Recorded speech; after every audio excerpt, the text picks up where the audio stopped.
Good afternoon, ladies and gentlemen.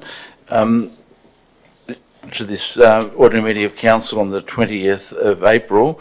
As is the custom, we have the public forum at 3 o'clock prior to the ordinary meeting of Council starting at 3:30. There's an application from Mr. Randall Walker from the Southern Highlands Key Stakeholders Group to speak, I presume, in relation to item 9.1. Mr. Walker, would you like to come forward?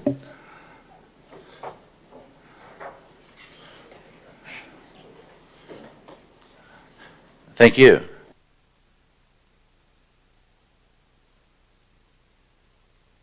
Thank you.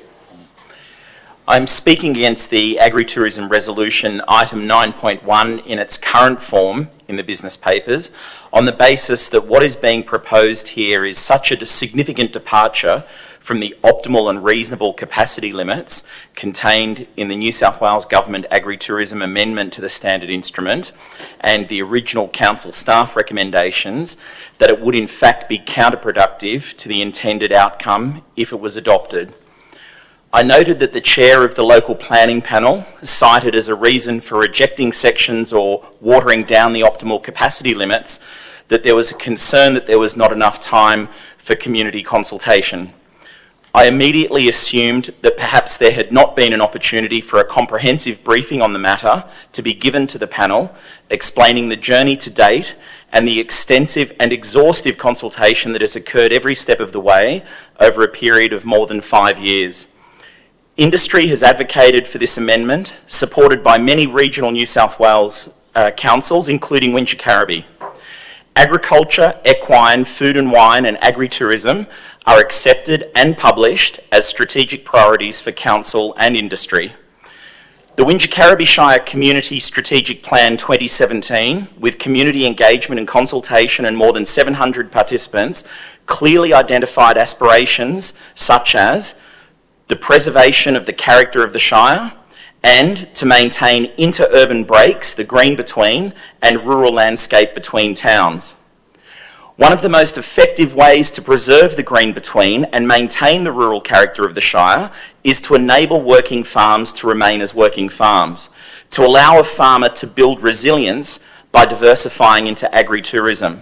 This is simply about giving farmers, primary producers, a fighting chance of surviving disruptions like drought, bushfires, floods, multiple strains of COVID, and recently floods again.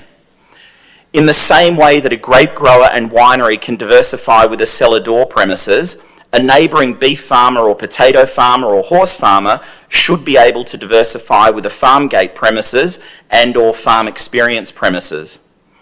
The community plan identifies on this desired outcome of preserving the green between that council's role is that of a leader and a regulator, and that a partner in the outcome is the state government.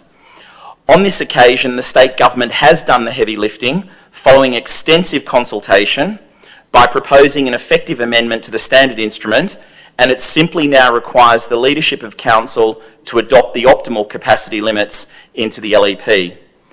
Previously, industry was thwarted with what can only be described as a Department of Planning administrative error when the artisan land use definition was ultimately not permissible on land zoned C3. Farmers, growers and producers cannot be thwarted again. Too much blood, sweat and tears has been invested in the advocacy over more than 5 long years. Council undertook extensive consultation in drafting with industry input an outstanding rural tourism policy, allowing up to 8 farm stay bedrooms. What is being proposed here to limit farm stay guests to 10 is in fact a retrograde step that is devastating for farmers and industry. It is critically important to fully understand what is at stake here. The University of Technology Sydney released a report, Sydney Food Futures. Unless there is a strategic intervention to mitigate urban sprawl and support agriculture, the Greater Sydney region, including Wingecarribee, will lose up to 60% of its fresh food production by 2030.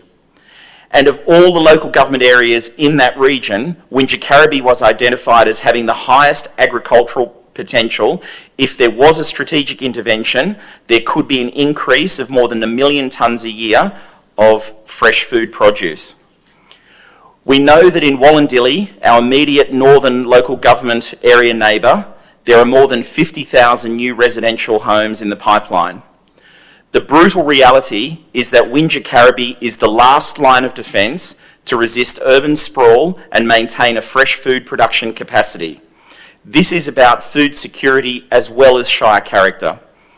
When a working farm is lost, it is inevitable that it will become a residential development, an urban heat bank.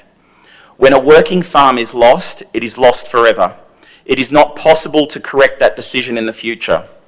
We must do everything we can now to support farmers, growers and producers and boost the economy when communities, retail shops in the main streets of villages, cafes and restaurants, accommodation venues and tour operators are all desperately seeking post-COVID economic recovery strategies.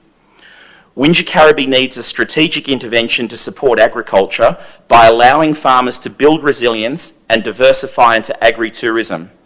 It is only financially viable if the optimal capacity limits are adopted. We certainly cannot afford to go backwards. In order to be perceived as a genuine food and wine destination, you must maintain a food and wine primary production capacity. That is the paddock to plate immersive, authentic experience. Industry, through the Southern Highlands Key Stakeholders Group, in collaboration with Council and Destination Sydney Surround South as the lead agency, was able to scope out, fund and implement an agribusiness and equine industry development project.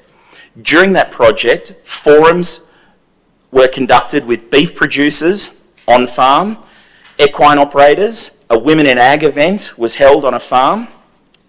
All of those stakeholders fully support the agri-tourism amendment with optimal capacity levels as recommended by Council staff, and I commend that consideration to Council. Thank you for that. Look, the General Manager has raised with me concerns which have come to her through the staff in relation to the new officer's recommendation. They're making it clear that it is not their recommendation. It is the panel's recommendation, and hopefully the staff will be able to address that when the council meeting starts at 3:30. So thank you for your presentation. Thank you.